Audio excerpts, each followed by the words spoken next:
Et continuons donc de parler éducation avec notre invité Christian Tamarii. Bonsoir. Bonsoir Sophie, bonsoir chers téléspectateurs. Alors vous êtes donc docteur en sciences de l'éducation. Tout d'abord un mot sur le reportage qu'on vient de voir. Alors c'est un vaste chantier dans lequel le système éducatif s'implique depuis des années. Il y a eu beaucoup d'expérimentations, mais beaucoup de choses se sont faites sur Tahiti. Nous avons des outils. C'est vrai qu'il est temps qu'on s'intéresse un peu aux langues des îles, bon, pour que ça soit sauvegardé et puis transcrite, parce que l'école manque de manuels et puis il nous faut au plus vite des manuels dans tous les cycles, du cycle 1 au cycle 4 pour que les enseignants puissent aiser dans leur Et enseignement. adapter Voilà. leurs enseignements. Vous avez soutenu une thèse à l'université de Nantes sur la cause polynésienne de l'intelligence, processus d'identification et mode de scolarisation des enfants à haut potentiel en Polynésie. Autrement dit, vous vous êtes intéressé aux élèves surdoués. Tout d'abord, pourquoi haut potentiel? Pourquoi ce terme? Voilà. Alors Sophie, je vais d'abord remercier les enseignants, les psychologues, les enfants au potentiel de Polynésie et Qui ont contribué à cette thèse. les parents et les institutions scolaires locales, donc publiques et confessionnelles, qui ont contribué donc à la recherche. Alors j'en reviens à la question. Alors pourquoi Haut potentiel. qu'est-ce que le haut potentiel? Alors on va parler des enfants puisqu'il s'agit des enfants. Un enfant au potentiel, c'est un enfant qui est en avance par rapport aux enfants de sa classe d'âge. Il est en avance sur le plan intellectuel, sur le plan mental. Mais au plan affectif, ça ne change pas, ce qui peut causer quelques soucis d'adaptation. C'est pour ça qu'il est urgent que l'enfant soit très vite identifié, soit pris en charge, soit stimulé à juste titre pour éviter une orientation pathologique. On évalue à combien le nombre d'enfants surdoués en Polynésie? Alors, au cours des 5 dernières années, non, des 4 dernières années, j'ai trouvé des enfants potentiels dans tous les archipels, même dans tous les milieux sociaux, même dans les milieux socialement défavorisés.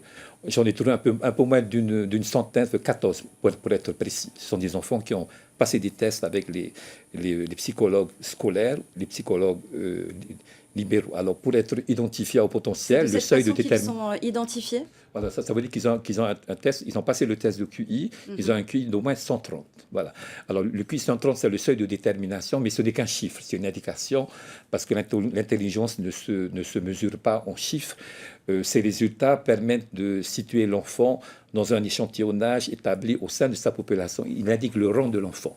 Justement, Christian Tamarii, est-ce qu'il est difficile finalement d'identifier un enfant surdoué? Est-ce que certains ne passent-ils pas au travers des radars finalement? Ah ben si, justement parce que il y a un problème chez nous, il y a un problème de formation des enseignants. Et puis nous avons des psychologues uniquement dans les écoles publiques. Il y en a dans toutes les écoles publiques, dans tous les archipels. Et les écoles protestantes et l'école adventiste n'en ont pas. Et l'école catholique n'en a que 2 pour des milliers d'enfants. Alors la consultation chez le libéral, qui oblige les parents à aller voir le libéral, varie entre 20 000 et 40 000. À ce prix-là, les enfants au potentiel issus de milieux socialement défavorisés risquent de ne pas rencontrer le psychologue.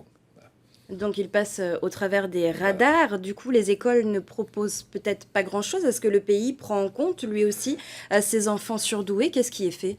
Alors, il n'y a pas de filière spécialisée en Polynésie pour ces enfants, hein. Mais il y a une poignée d'enseignants qui s'investissent, qui connaissent. C'est pas une thématique qui est totalement inconnue en Polynésie. Bon, c'est la première fois qu'on l'étudie à l'échelle scientifique. Pas un doctorat, mais j'ai trouvé une poignée d'enseignants qui s'intéressent vraiment, qui s'investissaient. Ouais. Est-ce qu'il y a des projets, du coup, concrètement, à l'avenir pour ces enfants surdoués?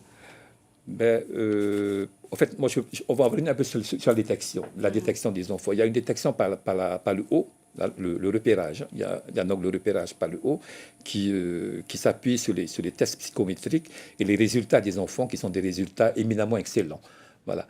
Et il y a une détection par le bas, donc qui est fondée sur des signes cliniques comme l'ennui, parce que ce sont des enfants qui s'ennuient en classe, ça ne va pas assez vite, et puis c'est pas assez compliqué.